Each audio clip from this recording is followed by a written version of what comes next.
चलो, हम लोग पिछले क्लास में कहाँ तक देख लिए थे? यानी समांतर रेखा को अगर कोई तिर्यक रेखा काटती है तो वहां पर तीन कंडीशन होता है, ये बात बताए थे हम। पहला कंडीशन ये बताया था कि शीर्षाभिमुख कोण बराबर होता है, उसके बाद एकांतर कोण बराबर होता है, और तेसर बात क्या, संगत कोण भी क्या होता है, बराबर होता है। आज बारी बारी एक एक करके तीनों को हम पढ़ते हैं। सबसे पहले तो देखो, यहाँ पर समांतर रेखा हम बनाएंगे, उसको एक तिर्यक रेखा क्या करेगा, काटेगा। मान लो एल और एम दो समांतर रेखा, इसको कोई तिर्यक रेखा काटती है, क्या करती है, काटती है। यहाँ जो होगा वो तीन बातें होगा। पहला जो होगा, एकांतर कोण भी इसका बराबर होगा, और दूसर बात जो होगा शीर्षाभिमुख कोण भी बराबर होगा, और तेसर बात जो होगा क्या होगा, संगत कोण भी बराबर होगा। मान लो ये वाला भुजा रेखा ये वाला रेखा के समांतर है, यहाँ हम लिख भी देते हैं, चूंकि एल पैरेलल जो है किसके है, एम के है। किसके है, एम के है। इसको कोई तिर्यक रेखा काटती है, तो इस प्रकार यहाँ पर कोण जो बनता है उस कोण का नाम लिख लेते हैं। मान लेते हैं यहाँ एक कोण बना, इस साइड दो बना, इस साइड तीन बना, इस साइड अगर चार बना, यहाँ अगर पांच बने, यहाँ छह और यहाँ सात, और यहाँ अगर आठ बने, तब यही सब हम लेकर के क्या करेंगे, इसमें बराबर दिखाएंगे। एकांतर कोण भी क्या होगा, बराबर होगा, संगत कोण भी बराबर होगा, और शीर्षाभिमुख कोण क्या होगा, वो भी बराबर होगा। तो चलो सबसे पहले हम देखते हैं एकांतर कोण। कौन सा कोण, एकांतर कोण।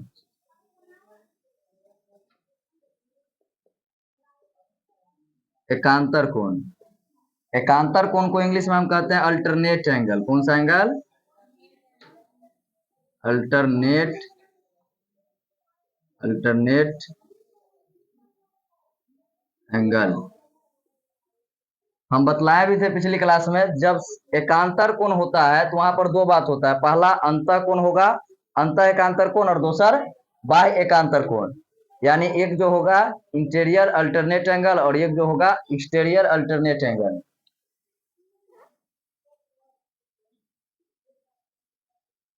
देखो, तो पहला जो होगा इसमें,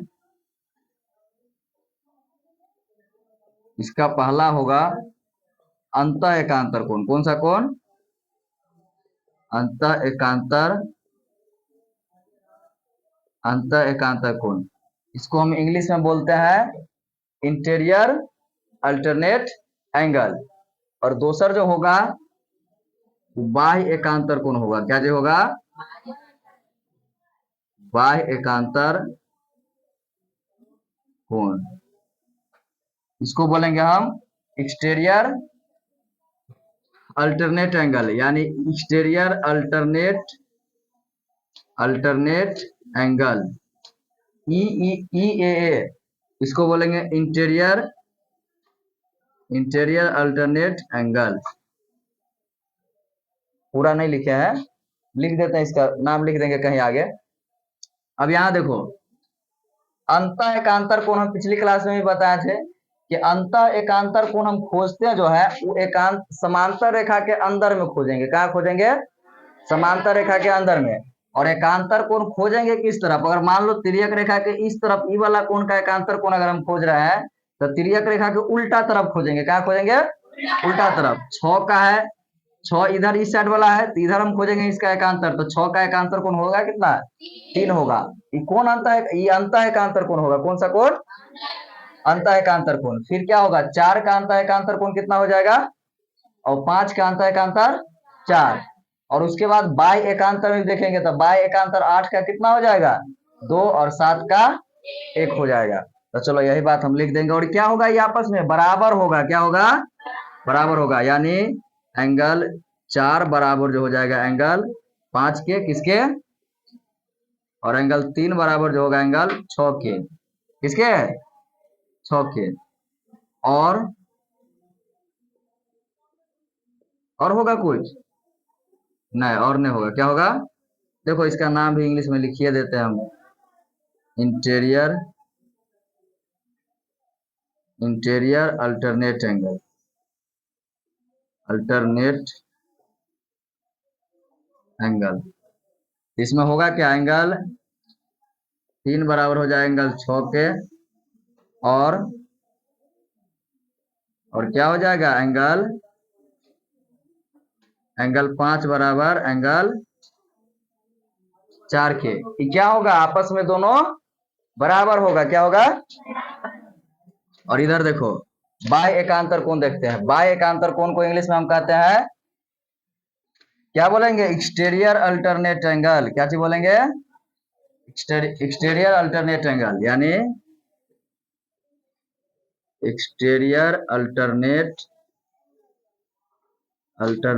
एंगल। चलो इसमें देखेंगे हम, इसमें बाहर वाला एकांतर कोण खोजेंगे, किसके बाहर, समांतर रेखा के बाहर। किसके बाहर, समांतर रेखा। यहाँ क्या है, एल और एम समांतर है, तो इसके बाहर ये वाला कोण होगा, इसके बाहर ये वाला कोण होगा। यानी एक का अगर एकांतर कोण खोजे तो हम क्या हो जाएगा 7, कितना हो जाएगा, यानी एंगल 1 बराबर जो होगा किसके, 7 के इक्वल हो जाएगा, किसके, 7 के।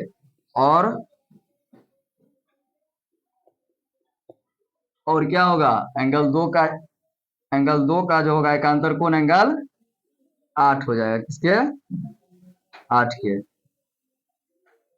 चलो हम एकांतर कोण के बारे में समझ गए, अब समझेंगे शीर्षाभिमुख कोण के बारे में। किसके बारे में, शीर्षाभिमुख कोण के बारे में। इसको हम मिटा देते हैं, अब देखते हैं शीर्षाभिमुख कोण, कौन सा कोण,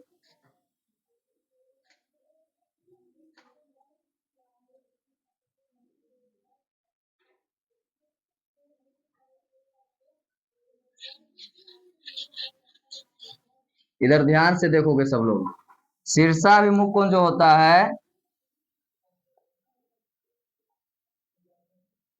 शीर्षाभिमुख कोण, शीर्षाभिमुख कोण को इंग्लिश में बोलेंगे हम लोग vertically opposite angle, vertically opposite angle.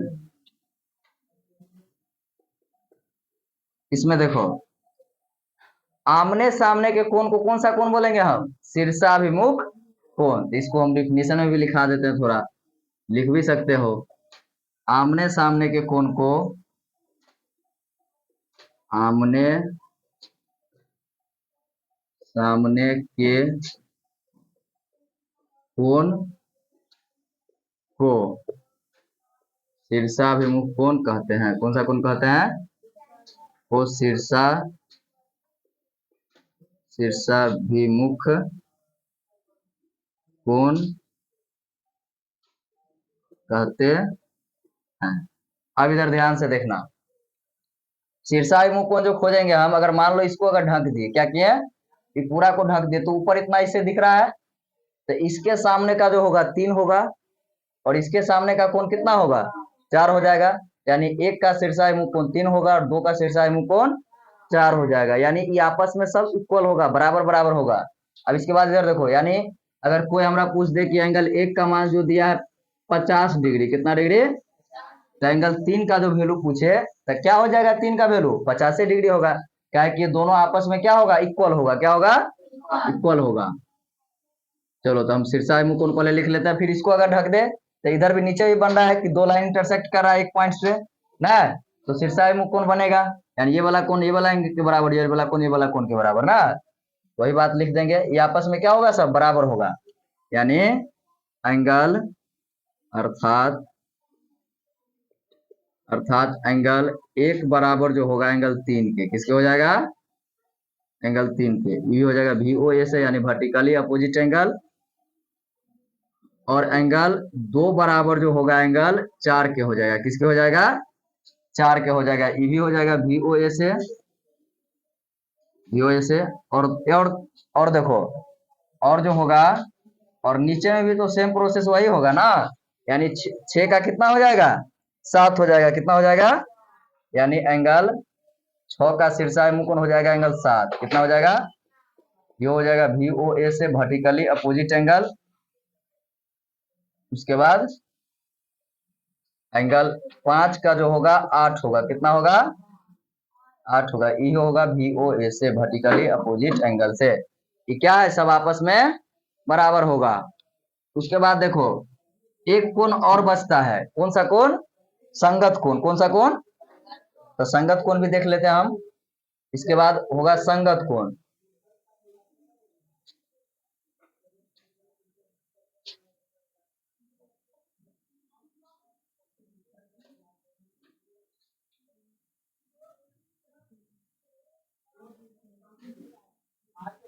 Third number हो जाएगा संगत कोण।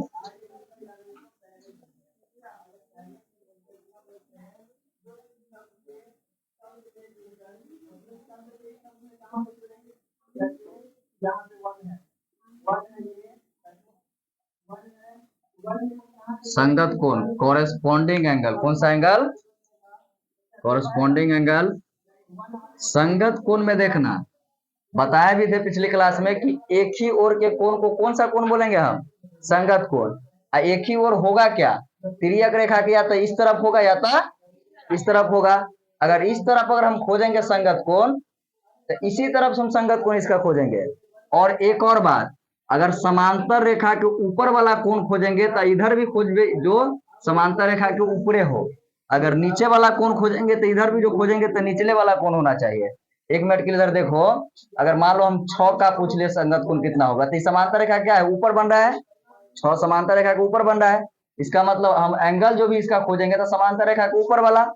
यहाँ देखो एक है जो 6 समांतर रेखा क्या बन रहा है? ऊपर बन रहा है, तो एंगल 6 का संगत कोण कितना हो जाएगा? 1 हो जाएगा। उसी प्रकार एंगल 8 का संगत कोण 4, और एंगल 3 का संगत कोण 7, और एंगल 2 का संगत कोण 5। लिख देता हूं यहाँ, एक ही ओर के बने कोण, एक ही ओर के एक ही ओर के बने कोण को एक ही ओर के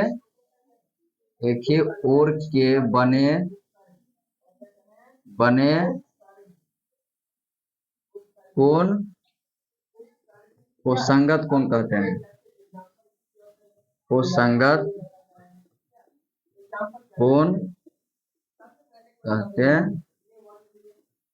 हैं। जैसे इस एग्जांपल से अगर ले तो क्या हो जाएगा? एंगल 1 का संगत कोण जो होगा, एंगल 1 का संगत कोण होगा एंगल हो जाएगा 6। कितना हो जाएगा? 6। और एंगल 4 का संगत कोण जो होगा, एंगल 4 का संगत एंगल 8। कितना हो जाएगा? 8। उसी प्रकार सेम वही प्रोसेस एवं एंगल 2 का संगत कोण कितना हो जाएगा? 5 होगा। कितना होगा? 2 का संगत 5 होगा, यानी 2 का संगत कोण हो जाएगा संगत कोण एंगल 5, और एंगल 3 का संगत कोण हो जाएगा 7। चलो इसी के साथ हम लोग समांतर रेखा को अगर कोई तिर्यक रेखा काटती है, इस प्रकार जो 3 कंडीशन होता है वो तीनों कंडीशन हम बारी बार से पढ़ लिए ना। अब इसके बाद देखो इस पे सवाल पूछेगा कैसे, हम कुछ सवाल करवा देते हैं समांतर रेखा पे, एकांतर कोण पे और किस पे? शीर्षाभिमुख कोण को। तीनों पे एक एक क्वेश्चन करवा देते हैं। इसके बाद इससे आगे कल देखेंगे। चलो हम ऊपर मिटा देते हैं, क्या करते हैं? ये मिटा देते हैं।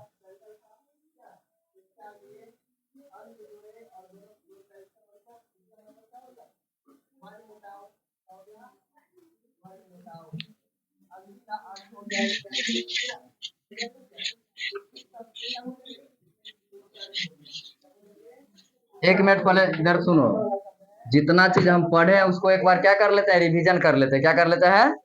रिवीजन कर लेते हैं। उसके बाद क्वेश्चन देखते हैं।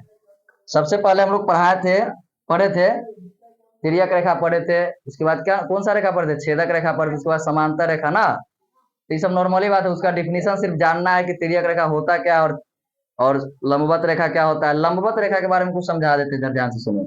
लंबवत रेखा हम पिछली क्लास में भी बताया है, यानी परपेंडिकुलर लाइन। अगर 2 लाइन एक दूसरे पर अगर 90 का कोण बनावेगा, कितना का कोण बनावेगा? 90 का, तो इसको हम बोलेंगे लंबवत रेखा। कौन सी रेखा?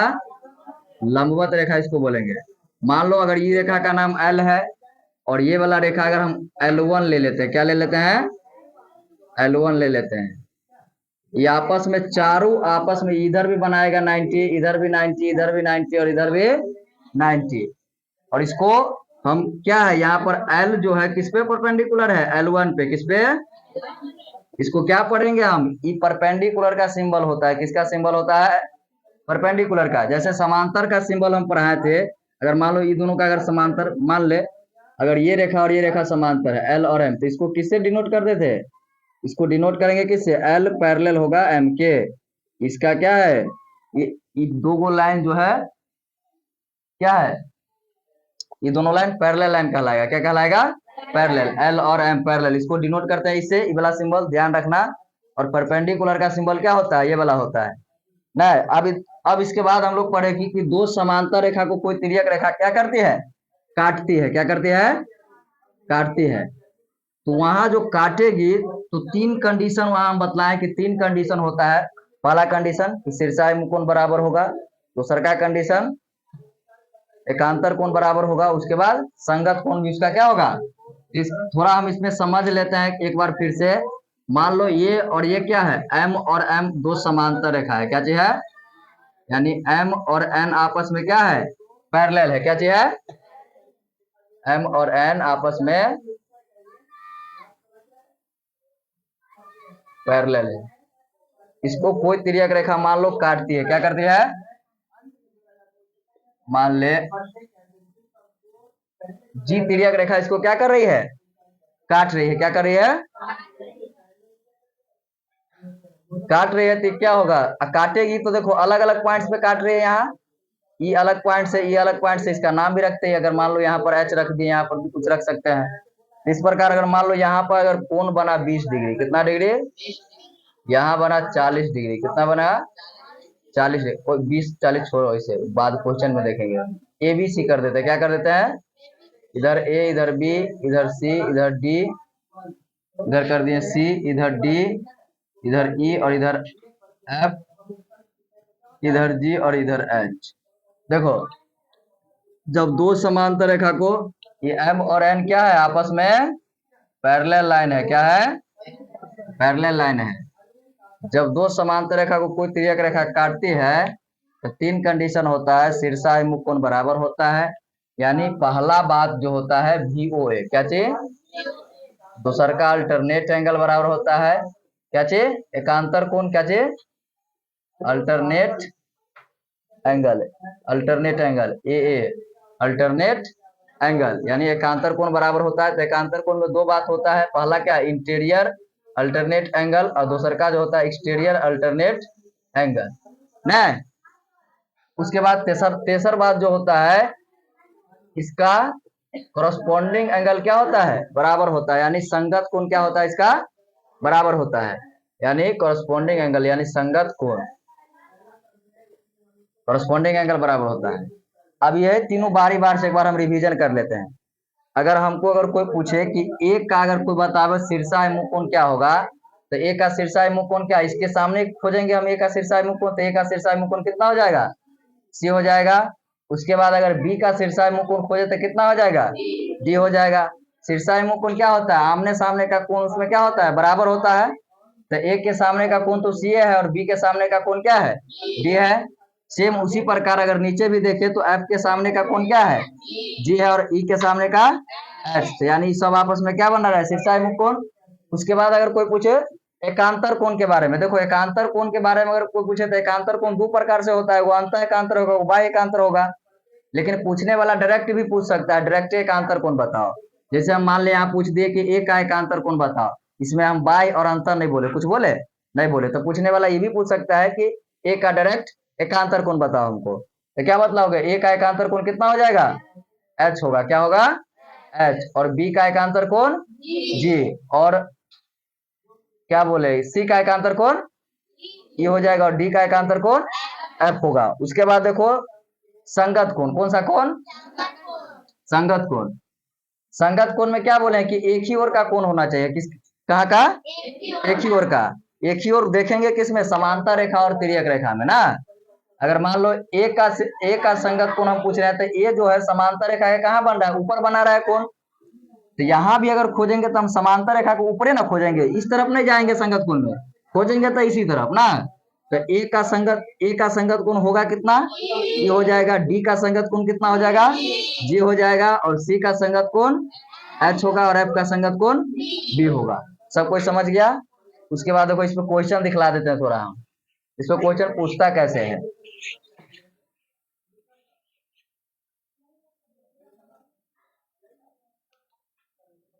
मान लो ये टू लाइन्स एक दूसरे को इंटरसेक्ट कर रहा है वन पॉइंट पे, बताया भी था कि टू लाइन अगर इंटरसेक्ट करता है तब मैक्सिमम वन ही पॉइंट पे इंटरसेक्ट करेगा। कितना पॉइंट पे? वन पॉइंट पे। मान लो यहाँ इंटरसेक्ट कर रहा है, ये वाला कोण हमको दिया है 40 डिग्री, मान लो कितना दिया है, और ये वाला कोण अल्फा माइनस 20 डिग्री दिया है। कितना दिया है? Alpha minus 20 degree. कितना? चलो ये पहले नहीं दो, इसके बाद में दिखेंगे ये वाला, रहने दो, यही रहने दो, अल्फा माइनस 20 डिग्री। कितना? हमको निकालना है अल्फा का वैल्यू। किसका वैल्यू? अल्फा का वैल्यू।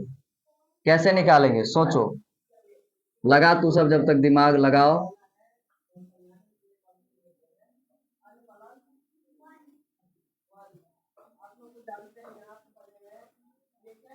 ओ पर इंटरसेक्ट कर रहा है, किस पे? देखो इसको हम दो तरीका से बना सकते हैं। कितना तरीका से? एक पहला चैप्टर जो तुम लोग को हम पढ़ाए थे, लाइन एंड एंगल चैप्टर, रेखा कोण वाला चैप्टर जो पढ़ाए थे, उसमें हम चर्चा किए होंगे रैखिक युग्म कोण का। किसका? रैखिक युग्म का, रैखिक युग्म कोण यानी लीनियर पेयर एंगल पढ़ाए भी होंगे। अगर किसी रेखा पर, क्या चीज, किसी रेखा पर अगर कोई किरण आधारित है, क्या आधारित है? कोई किरण आधारित है, तो इस प्रकार जो दो आसन कोण जो बनेगा, इस सब का वैल्यू किसके बराबर होगा? जोड़ के 180 के बराबर होगा। किसके बराबर? 180 के बराबर। इसके ऊपर और किरण भी डाल सकते हैं, 2 को डाल दिए, 3 को डाल दिए, और भी डाल सकते हैं। इस सब का सम किसके इक्वल हो जाएगा? 180 के इक्वल होगा। तो देखो अगर इसको अगर हम ढक रहे हैं, यहाँ पे इसको क्या कर रहे हैं, नीचे वाले को क्या कर रहे हैं, देखो सीधी लाइन दिख रहा है, स्ट्रेट लाइन, और उस पे ओए जो है क्या है, एक किरण आधारित है ना। इसको अगर ढक दे, मान लो मिटा ही देते हैं, क्या किया, मिटा ही दिए। तो आप देखो इतना लाइन दिख रहा होगा, ये स्ट्रेट लाइन पे एक ओए किरण आधारित है, तो इसका मतलब इसका और इसका दोनों का सम जो होगा किसके इक्वल होगा? 180 के इक्वल होगा। और जब दोनों को 180 के इक्वल कर देंगे तो वहां से अल्फा का वैल्यू नहीं आ जाएगा? आ जाएगा। देखो इसको हम बढ़ा देते हैं जैसे था वैसे। एक तरीका तो ये इससे बना सकते हैं, और एक दूसर का तरीका और भी है इसका। क्या? देखो इधर वही प्रोसेस है, दूसर का तरीका है नहीं उतना कुछ खास।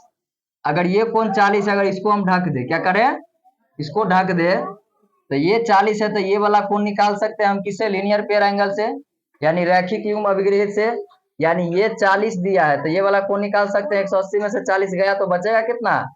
140 डिग्री। कितना? अब बताओ ये वाला कोण और ये वाला कोण आपस में बराबर होगा? बराबर होगा कि नहीं होगा? होगा। अभी जस्ट पढ़े हैं शीर्षाभिमुख कोण, वर्टिकली अपोजिट एंगल, पढ़े हैं ना, पढ़े हैं। यानी ये वाला कोण ई वाला कोण के बराबर होगा, तो यहाँ से अल्फा का वैल्यू हम क्या कर सकते हैं? निकाल सकते हैं। जैसे देखो इधर alpha minus 20 degree equal to होगा 140 डिग्री के। यहाँ से अल्फा जो निकालेंगे तो माइनस 20 में है, तो इसको इस तरफ ले जाएंगे, तो 140 डिग्री प्लस 20 डिग्री, यानी अल्फा का जो वैल्यू आएगा 160 डिग्री के इक्वल आएगा। किसके इक्वल? 160 डिग्री के इक्वल। और रैखिक युग्म अभिग्रहित से जो पढ़े थे लीनियर पेयर एंगल से, उससे भी बन सकता है ये सवाल। देखो अथवा में सेकंड मेथड, देखो इसका सेकंड मेथड अगर बनावे हम, तो लीनियर पेयर एंगल से बनाते हैं, तो यानी 40 डिग्री प्लस होगा अल्फा माइनस 20 डिग्री, इसके इक्वल होगा 180 के इक्वल। किसे होगा? एलपीए से, लीनियर पेयर एंगल से होगा ना, लीनियर पेयर एंगल से। अब यहाँ देखो इसको सॉल्व करते हैं।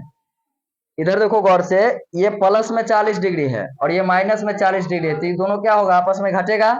इसका मतलब बच जाएगा 20 डिग्री। तो अल्फा के 20 जो बचा इसमें प्लस में बचेगा 20, इस तरफ ले जाएंगे तो माइनस में होगा। तो अल्फा इक्वल टू लिख सकते हैं 180 डिग्री माइनस 20 डिग्री, और ये दोनों को जो घटाएंगे तो अल्फा का जो वैल्यू आएगा 160 डिग्री के इक्वल आया। देखो यहाँ भी 160 आया था हमको, यहाँ भी 160, दोनों प्रोसेस से सेम ही आंसर आएगा। चलो वीडियो यहाँ तक रहने दो, बंद कर दो।